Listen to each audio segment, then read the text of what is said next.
Okay, great. Big ball, wrong move. Go.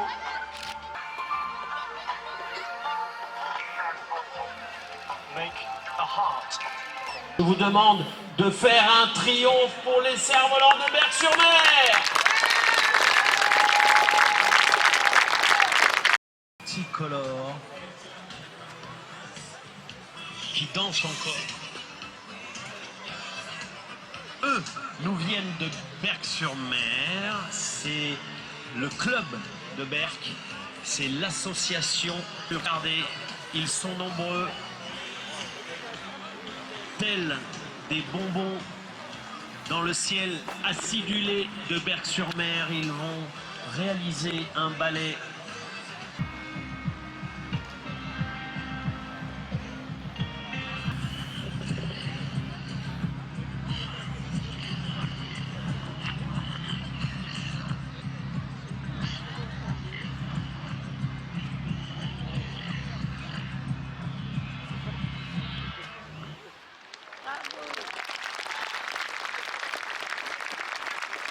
Berck Kite Team.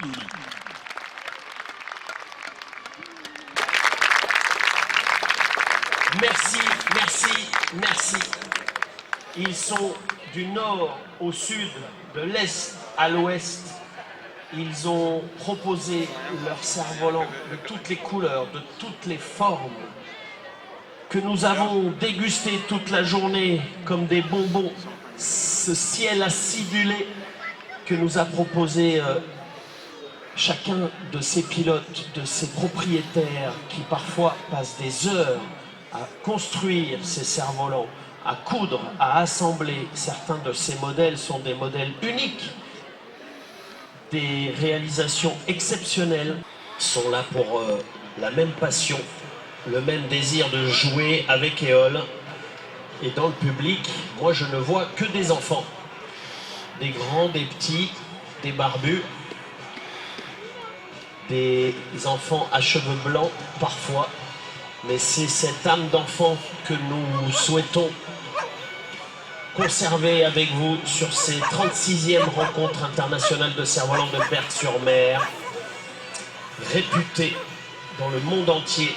Et pour avoir eu le plaisir avec beaucoup de cerfs-volistes de sillonner la planète avec des cerfs-volants, croyez-moi, nous sommes au plus gros rendez-vous de cerfs-volants. Incontournable cerfs-volants de Berck-sur-Mer. Il y a des délégations de toute la planète sur cette 36e édition des rencontres internationales de cerfs-volants de Berck-sur-Mer.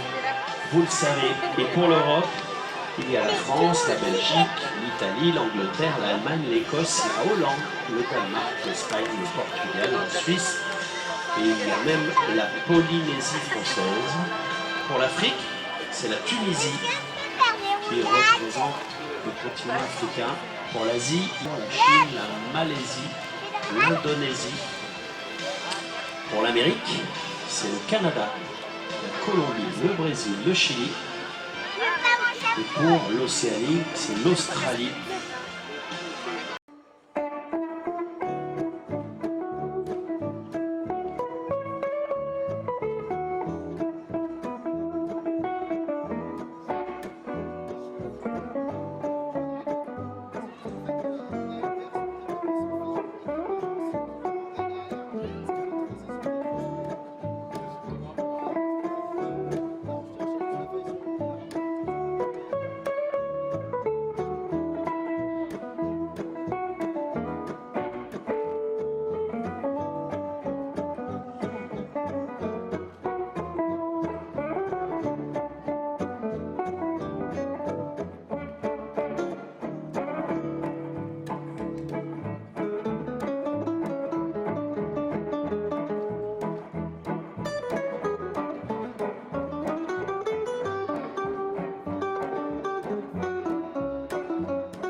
l'histoire des cerfs-volants. Chinois qui ont inventé le cerf-volant.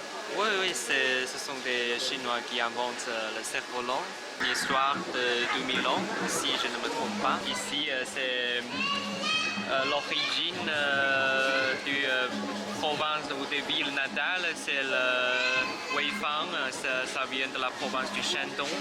Et jusqu'à aujourd'hui, il y a du festival des cerfs-volants en Chine chaque année. C'est plutôt à une région particulière celle-là? Oui, Weifang c'est une ville. C'est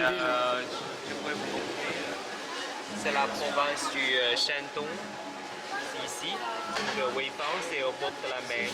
Donc c'est dans cette région. Le festival ça a lieu juste en avril, donc c'est juste comme ici. Donc maintenant en Chine il y a aussi du festival cerf-volant. L'origine du cerf-volant, les intentions originelles, c'est qu'on pourrait écrire quelque chose sur le cerf-volant. C'est juste comme ça. C'est un message? Oui, c'est un message, mais c'est plutôt une intention ou un souhait. Oui. C'est que si vous écrivez quelque chose, par exemple, ça veut dire vous dites au Dieu et puis vous souhaitez que le Dieu puisse réaliser. Et c'est juste comme ça. Et aussi, peut-être, par exemple, on pourrait aussi écrire quelque chose de mal sur le cerf-volant. Et puis, ça veut dire les malheurs s'en va. C'est un peu religieux. Pour le bonheur, pour que le Dieu puisse vous entendre et puis puisse vous réaliser des choses. C'est plus comme ça.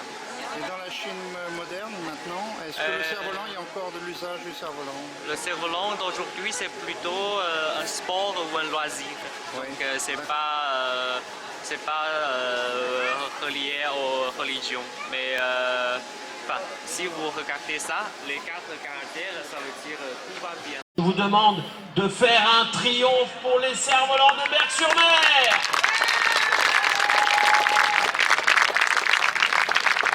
Merci, merci, merci. Ils sont du nord au sud, de l'est à l'ouest. Ils ont proposé leurs cerfs-volants de toutes les couleurs, de toutes les formes, que nous avons dégusté toute la journée comme des bonbons